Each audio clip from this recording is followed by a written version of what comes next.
Yes, the former governor of Kano State, Senator Rabiu Kwakwanso, has asked the Supreme Court to review the state governorship case. In its ruling last month, the Apex Court had upheld the victory of the state's governor, Dr. Abdullahi Ganduje, who is the candidate of the All Progressives Congress, APC, in the 2019 election. Interesting times. The People's Democratic Party, PDP governorship candidate in the state, Alhaji Abba Yusuf, has asked the court to annul Ganduje's victory, but lost from the tribunal up to the Apex Court. Well, Senator Kwakwanso, who is the PDP leader in Kano State, led some members of the party from the state to the National Secretariat in Abuja, asking the leadership of the PDP to support the call for a review of the Kano governorship election. Well, joining us now from our Abuja studios to talk more on this and the implication, the legal implication, is Patrice Akwara, a legal practitioner. Thank you so much, Mr. Akwara, for joining us again. Good to have you. Senator Kwakwanso is no new to politics. Former presidential aspirant for the PDP, former governor in Kano State, former serving senator for Kano in the Senate, former minister, leader of the Kwakwansia movement, one of the largest we've seen in Nigeria in recent history. He's asking his party, the PDP, to appeal the verdict of the Supreme Court on that Kano election. And you would also recall that there are two pending reviews at the Apex Court, that's Imo and Bayelsa states. And let me just ask you, as a legal practitioner, when last did you see multiple appeals for judicial review of elections at the Supreme Court? And as a politician, which I know you are, how does this make you feel? Thank you very much. Good morning. Thank you for having me. It's quite funny. Very, very sincere. It's quite funny because it's like opening a Pandora box, and all manner of reviews will just be coming in from left, right, and center. But the truth of the matter, like I said last time, is the apex nature of the Supreme Court is actually a constitutional. It's a constitutional provision. It's an inherent power invested on it by the Constitution. And by that, the Constitution does not give the Supreme Court any powers or any authority or any jurisdiction to sit on appeal of its own judgment or decision. Just like I said last time also, it is under the Supreme Court's own rules, Order 8, Rule 16. That Order 8, Rule 16 is it's a subsidiary, well, I would say it's a subsidiary legislation because the Constitution empowers the Chief Justice to make rules for the administration of all the cases that come to the, as into the Supreme Court, but it does not give it any kind of power. It doesn't confer on the Supreme Court any kind of authority to sit on an appeal over its own decision. The decisions and judgments of the Supreme Court should be final. So when all these plethora of reviews keep coming, in law, we say there must be an end to litigation. So when all these reviews keep coming, you wonder when it will end, because like I said some time ago also, cases that had been decided on, even in the 60s, in early 60s and in the 70s, people may start coming for review. So it's very funny that all these things are happening. I think the Supreme Court should make a definite pronunciation with all these, in my own opinion, frivolous applications. These are frivolous applications because if you look at most of all these, apart from, with exception to the Bayelsa judgment, most of all these decisions are final in nature. And under the rules of the Supreme Court, the window it has to review its judgment, which are hinged on three provisions of per incurium, if the judgment was per incurium, if the judgment had some ambiguity due to clerical errors, or if it was obtained by fraud. Except on these cases or issues, you cannot approach the court for any other determination of your matter. So there must be an end to judgment, end to litigation. So, and the Supreme Court has that inherent jurisdiction conferred on it by the Constitution of Nigeria, to determine that. And if he so determines, not everybody is satisfied with the judgments of courts, even at the lowest court, even at the magistrate court. But somehow, if a determination has been made, parties to those suits should abide by the determination made by the courts. And if there are room for appeal, they can appeal. But when they get to the Supreme Court, it's only civil, it's only civilized. Okay. Okay. Yes. Okay. Patrice, I'd like to come in here. Isn't this process an indictment on INEC and the elections they held? You see, apart from these 3 reviews we're about to have, because Ihedio has passed his prayers across, only yesterday, Anayajo, Deputy Governor, the was-to-be Deputy Governor, if I can use that word, of Bayelsa State, Sue says, you know what, I'm pushing my case forward, and now you're having that of Kanu. And let's not forget that the election petition had over 770 cases on ground post the election, plus a report by the EU. This is not an indictment on INEC. You can say it again. It's a very serious indictment on INEC. I recall during Jonathan, I think after Jonathan served out the term between himself and Yaradua when he recontested, after that particular election, INEC had very little cases to assign to some of us who are external solicitors to INEC.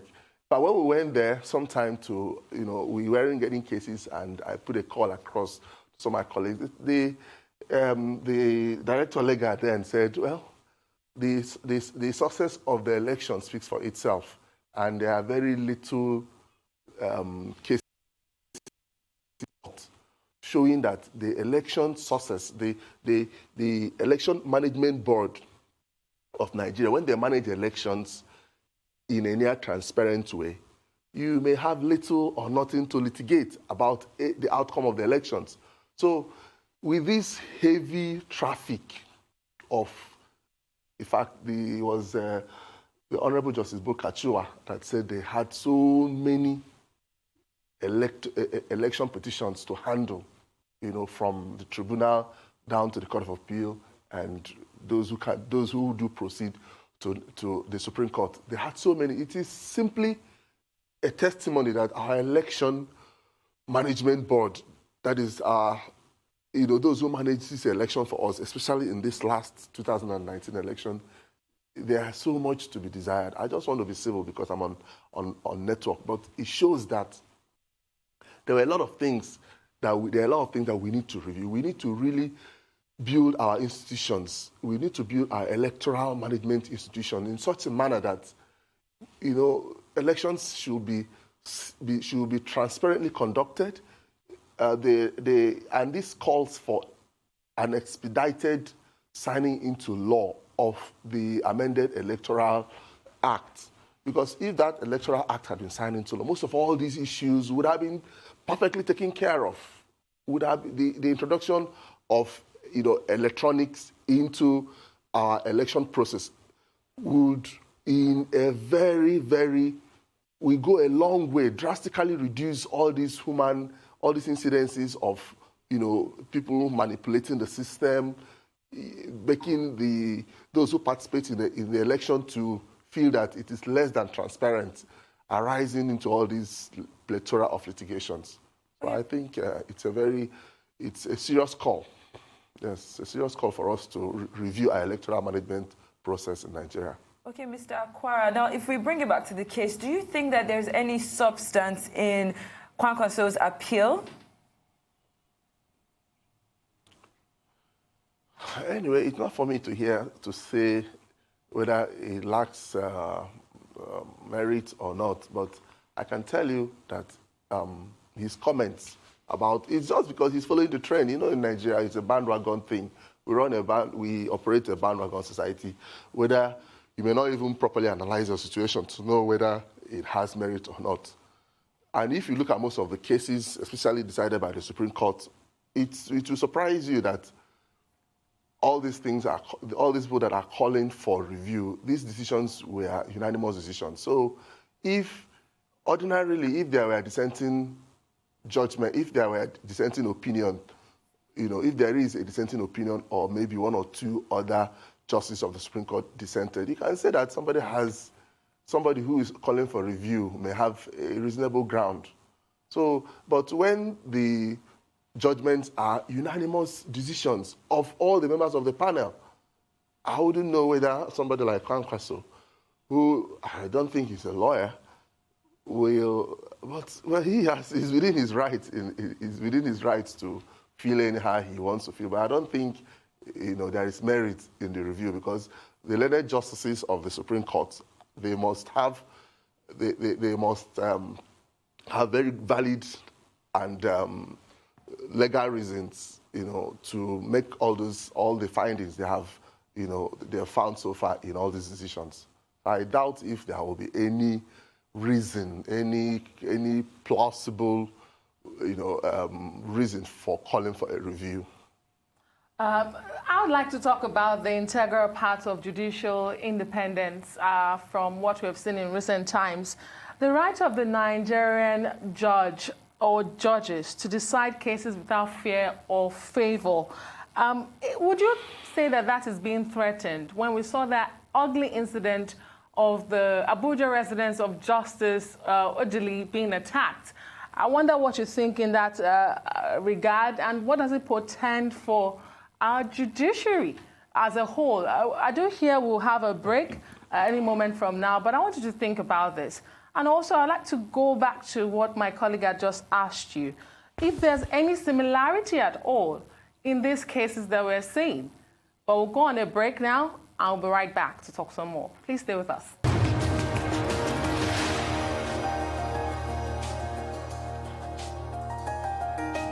Welcome back to the Morning Show here on the Rise News. We're still talking about the Supreme Court verdicts and appeals for review.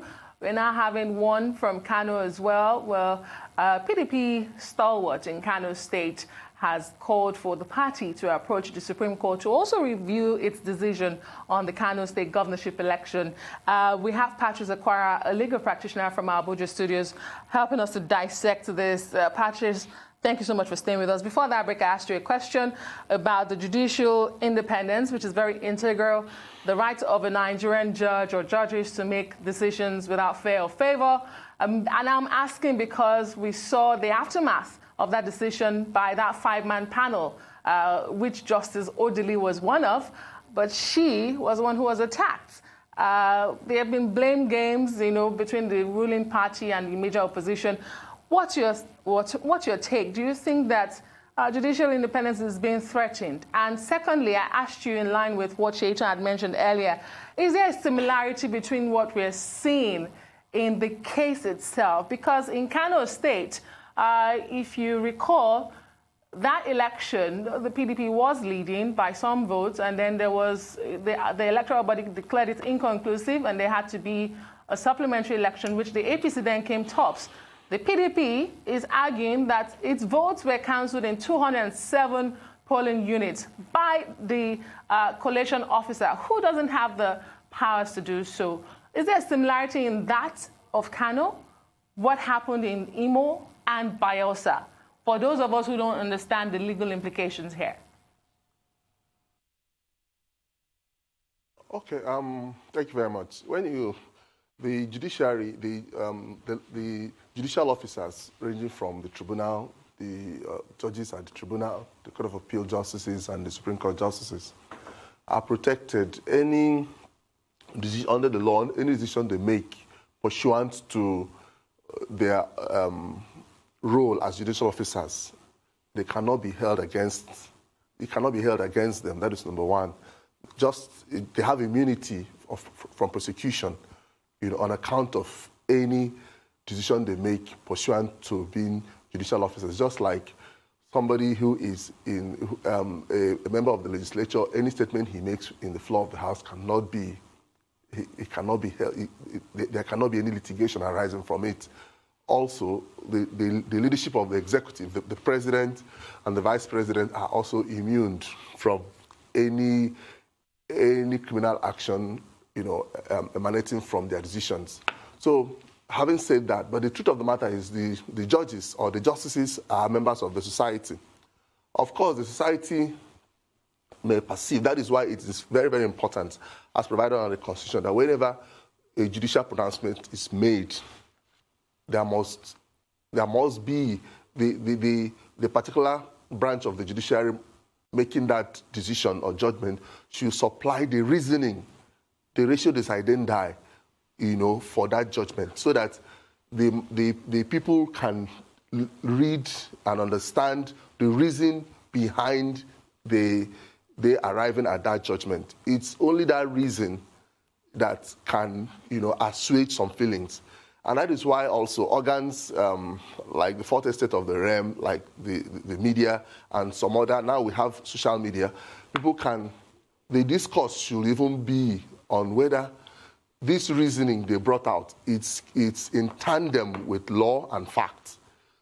Not necessarily whether Mrs. Odili, she is partisan or this or that. Because when you look at the Bayelsa State judgment, of the Supreme Court, you find out that it was a unanimous decision. No single justice of that, no single member of that panel dissented. It was a unanimous judgment. So the APC members should not attack her as though she, gave or it was just a unilateral decision. It was a unanimous decision. She may be the head of the panel, the chairman of the panel, simply because of her seniority, But it was a unanimous decision, and the reasoning, the members of the public should look at the reasoning behind it. And if there is any defect, upon which a review can be made in accordance with Order 8 Rule 16 of the Supreme Court, rules, then they can approach the court for a review. Now, whether there is a similarity in all these plethora of cases that are being subjected to review, all of them stand on their own. Like in Bayelsa, it has to do with the qualification, the various certificates presented by the deputy governor. That of Imo has to do with the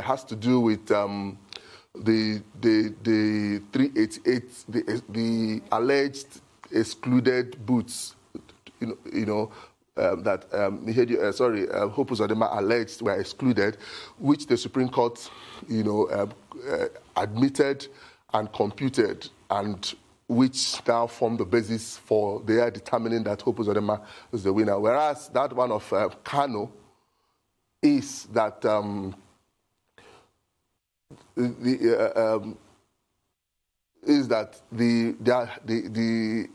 PDP was leading, and that the returning officer cancelled votes for which he had no powers to cancel. So these cases. There's no similarity between them. Their facts are independent of each other. So it's important that people should have access. Anytime the court makes a determination one way or the other, the court supplies what we call the judgment, that is to say, ratio decidendi. The reason for arriving at that judgment is always contained in the body of the judgment. So members of the public are enjoined to read all these judgments. It will enrich the understanding of how the minds of the judges work. It will also enrich our social responsibility, so that we will be able to be adequately informed, so that we will not just be pandering to emotions and subjecting ourselves to views of those who are not properly informed, who maybe have the public space. So that's exactly what I'll say on that. So it's a call to civil responsibility. Okay. Yes. Okay, I just quickly want to bring this case in, and just to toe the line that this was started on, that Sui started on. When you look at this, juxtapose it with what the Americans said about Supreme Court judges in Nigeria, that investigations are run as regards the Imo elections. Also juxtapose this with, you know, the raid on the homes of Supreme Court judges. And look at it vis-a-vis, you know, delivery and dispensation of justice in this country. Do you think something is faulty somewhere? Because it's getting too close to home. Because it's supposed to be the final arbiter of all of this. But we're challenging them every time. Quickly as we round up.